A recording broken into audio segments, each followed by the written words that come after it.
जो adventure bikes होती है उनमें लो एंड और जो मिड एंड होता है वो अच्छा होना ज़रूरी है, ना कि टॉप एंड। तो 2:1 का रेशियो हमेशा फॉलो करिए, क्योंकि क्या होता है ना, जो आप नॉर्मल पेट्रोल डलवाते हैं उससे जो भी इम्प्योरिटीज़ वगैरह आएंगी। गुड इवनिंग फ्रेंड्स, कैसे हैं आप सब? मैं बहुत ही बढ़िया हूँ।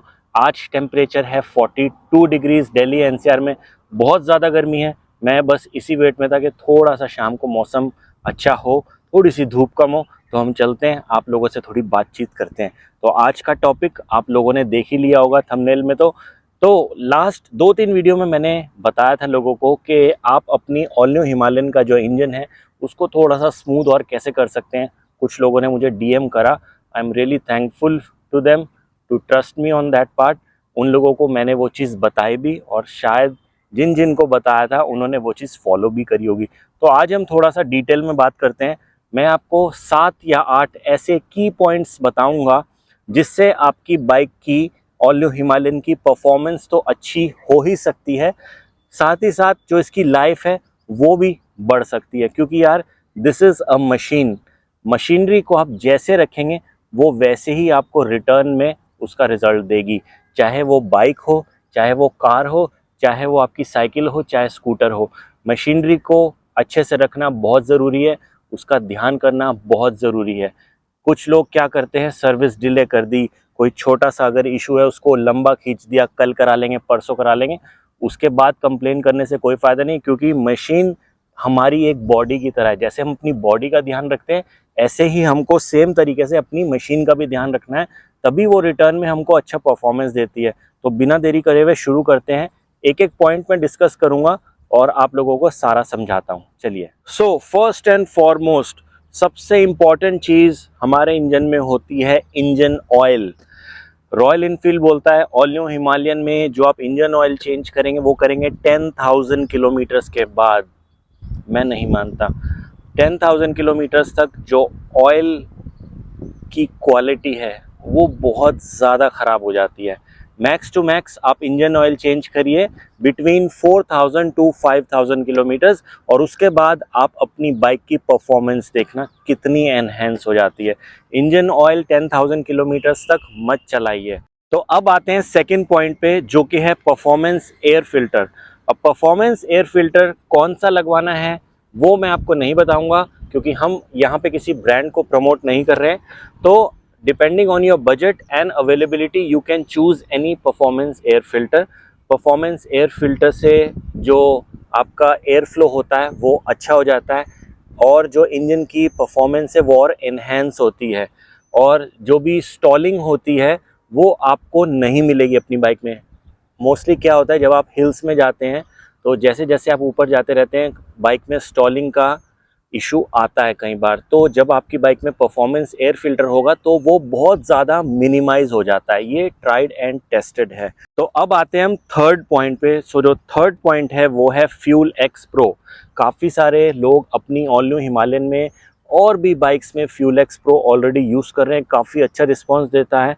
मैं भी आई थिंक 2-3 महीने बाद उसको ट्राई करूंगा। अभी मैं थोड़े से रिव्यूज़ देख रहा हूँ, उसके R&D कर रहा हूँ। तो ये जो भी चीज़ें मैं आज डिस्कस करूंगा ज़रूरी नहीं है, मैंडेटरी नहीं है कि आप लगवाएं अपनी बाइक में। It totally depends on your usage and your budget. तो फ्यूल एक्स प्रो होता क्या है? फ्यूल एक्स प्रो एक electronic plug in fuel injection optimiser है, जो कि आपकी बाइक का परफॉर्मेंस इंक्रीज़ कर देता है। ऑल न्यू हिमालयन का जो परफॉर्मेंस है, जो थ्रॉटल रिस्पॉन्स है और जो टॉर्क है वो अप टू 25% इंक्रीज़ होता है इससे, और जो स्टॉलिंग का इशू है वो तो ऑलमोस्ट चला ही जाता है। नेक्स्ट पॉइंट जो मैं आपको बताऊंगा वो मैं सिर्फ बाइक में नहीं, हर चीज़ में फॉलो करता हूँ। काफ़ी सारे पॉइंट्स इसमें जो आप किसी भी व्हीकल पे फॉलो कर सकते हैं, बी इट अ कार और अ बाइक और अ स्कूटर और एनीथिंग जो भी पेट्रोल से चलती है। तो क्या करते हैं, आज फॉर एग्जांपल अपनी बाइक का मैंने टैंक फुल कराया एक पेट्रोल पंप से, उसके बाद 1 वीक तक पेट्रोल चला, उसके बाद मैंने सेकंड टैंक फुल कराया, तो 2 टैंक फुल हो गए। तो हम क्या करते हैं, एक रूल फॉलो करते हैं 2:1 का। तो 2 बार जो हम टैंक फुल करेंगे वो करेंगे नॉर्मल पेट्रोल से, जो थर्ड टाइम हम करेंगे वो करेंगे एक्स्ट्रा प्रीमियम या पावर, जो कोई भी आप डलवाना चाहें। सो 2:1 का रेशियो हमेशा फॉलो करिए, क्योंकि क्या होता है ना, जो आप नॉर्मल पेट्रोल डलवाते हैं उससे जो भी इम्प्योरिटीज़ वगैरह आएंगी, तो जो आप तीसरे वाले बार में डलवाएंगे जो प्रीमियम या कोई भी पावर पेट्रोल डलाते हैं फॉर इंस्टेंस, तो वो सारी चीज़ें क्लीन हो जाती हैं। और कुछ एडिक्टिव्स भी आते हैं, पेट्रोल एडिक्टिव्स, वो भी आप यूज़ कर सकते हैं। आप मेरे को डीएम करेंगे तो मैं आपको रेकमेंड कर दूंगा कि कौन सा आप ले सकते हैं। मैं एडिक्टिव्स अगर यूज़ करता हूँ, कभी बहुत कम यूज़ करता हूँ, मैं जब भी ट्रिप्स पे जाता हूँ मोस्टली हिल्स में, तो वहाँ पे यूज़ करता हूँ, क्योंकि हिल्स में बहुत ज़्यादा प्योर पेट्रोल नहीं मिलता। तो आप जो पेट्रोल्स में एडिक्टिव डालते हैं उससे जो है सारी चीज़ें सही हो जाती हैं। तो प्यूटोलाइन में अभी यूज़ कर रहा हूँ, और आई थिंक 2-3 और भी आते हैं, depending on your budget and usage you can get them. तो अभी आते हैं हम लोग 5th पॉइंट पे। तो 5th पॉइंट है एग्जॉस्ट, फ्री फ्लो एग्जॉस्ट। काफ़ी सारे लोग आजकल हिमालयन में फ्री फ्लो एग्जॉस्ट या फिर डी कैट पाइप लगवा रहे हैं। उसमें आपका जो कैटेलिक कन्वर्टर है वो निकल जाता है, सिस्टम फ्री फ्लो हो जाता है। डेफिनेटली उससे वारंटी वॉइड होगी फॉर श्योर। तो जो इसके साथ ड्रॉबैक्स हैं मैं आपको वो भी बताऊंगा, वारंटी उससे वॉइड होगी, मगर जो आपका लो एंड है और आपका मिड एंड है वो डेफिनेटली अच्छा हो जाएगा, उसमें आपको डिफरेंस ज़रूर फील होगा। अब फिर से बोलता हूँ, ये सारी चीज़ें ज़रूरी नहीं है आपको करवानी है, मैं सिर्फ आपको ये बता रहा हूँ कि इन चीज़ों से आपकी बाइक की परफॉर्मेंस अच्छी हो सकती है। तो अब आते हैं 6 पॉइंट की तरफ। तो 6 पॉइंट बहुत ही सिंपल है, a good cold start. I am sure आप सभी लोगों को पता होगा कि कोल्ड स्टार्ट किसको कहते हैं, मगर फिर भी आप लोग ये जान के हैरान होंगे कि कुछ लोगों को नहीं पता। कोल्ड स्टार्ट से सिर्फ लोग ये समझते हैं कि सर्दी के मौसम में जब आप बाइक को स्टार्ट करते हैं उसको कोल्ड स्टार्ट कहते हैं, मगर नहीं, ऐसा नहीं है दोस्तों। Cold start means when your engine is cold, जब इंजन काफ़ी टाइम से रेस्ट पे है और हम उसको स्टार्ट कर रहे हैं। इंजन ठंडा होता है तो उसको हम कोल्ड स्टार्ट बोलते हैं। ज़रूरी नहीं है सिर्फ सर्दियों में दिया जाए। जब भी आप बाइक को सुबह स्टार्ट करते हैं तो अप्रॉक्सीमेटली 2 से 3 मिनट आप इंजन को छोड़ दीजिए। तो सुबह जब भी आप अपनी बाइक को स्टार्ट करिए तो मेक श्योर 2 से 3 मिनट का अच्छा कोल्ड स्टार्ट आप दें उसको। आप धीरे धीरे नोटिस करेंगे कि ये सारी चीज़ें जब आप फॉलो करते रहेंगे तो आपकी बाइक की जो परफॉर्मेंस है वो एनहेंस होती रहेगी। अब आते हैं नेक्स्ट पॉइंट की तरफ, रियर स्प्रॉकेट।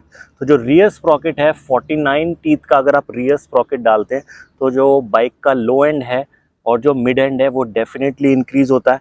और कुछ लोगों को जो स्टॉलिंग इशू लग रहा है और जो ऐसा लग रहा है कि लो एंड में पावर थोड़ा सा कम आ रहा है, वो इशू आपका 100% रिजॉल्व हो जाएगा। अब काफ़ी लोग ये बोलते हैं कि टॉप एंड बाइक का थोड़ा सा इफेक्ट करता है।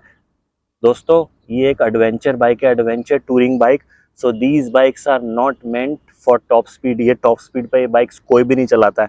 अब ये बाइक आराम से 160 प्लस जाती है, बट आई एम श्योर जब आप लोग टूरिंग करते हैं तो 110 के 120 के ऊपर कोई नहीं जाता। और ऑफ रोड ट्रेल्स में तो आपको पता ही है स्पीड क्या होती है। तो जो एडवेंचर बाइक्स होती है उनमें लो एंड और जो मिड एंड होता है वो अच्छा होना ज़रूरी है, ना कि टॉप एंड। ठीक है, तो 49 टीथ का जो स्प्रॉकेट है that will also definitely increase the performance of your motorcycle. Next point, maintaining good air pressure. Maintaining good air pressure is very important, क्योंकि ये एक एडवेंचर बाइक है, आप सबको पता है, और हमको ऊबड़ खाबड़ रास्तों में इसको ले जाना बहुत पसंद है। और अगर हमारे टायर्स में हवा कम रहेगी, एयर प्रेशर कम रहेगा, तो डेफिनेटली रिम बेंड होने का या स्पोक्स ब्रेक होने का बहुत ज़्यादा चांसेस रहेगा। सो मेक श्योर जब भी आप टूरिंग पे जाएं या जब आप एडवेंचर ट्रेल्स पे जाएं या ऑफ रोड सेशंस के लिए जाएं, सो मेंटेन करें अपना जो एयर प्रेशर होता है डिपेंडिंग अपॉन योर ट्रेल और depending upon your usage. Cleaning and lubing of the chain, ये बहुत इंपॉर्टेंट रहता है। मैंने बहुत बार देखा है, मेरे साथ भी इनफैक्ट कुछ लोग राइड्स पे होते हैं, जो चेन होती है उसमें रस्ट लगा होता है, लिटरली रस्ट लगा होता है, और उनको बोलने के बाद उनको चेन क्लीन और चेन लूब देना पड़ता है कि भाई साहब इसको कर लीजिए। तो ये जो चेन क्लीनिंग चेन लूबिंग है ये बहुत ज़रूरी है। अप्रॉक्सीमेटली बिटवीन 600 टू 800 किलोमीटर्स इसको कर लीजिए।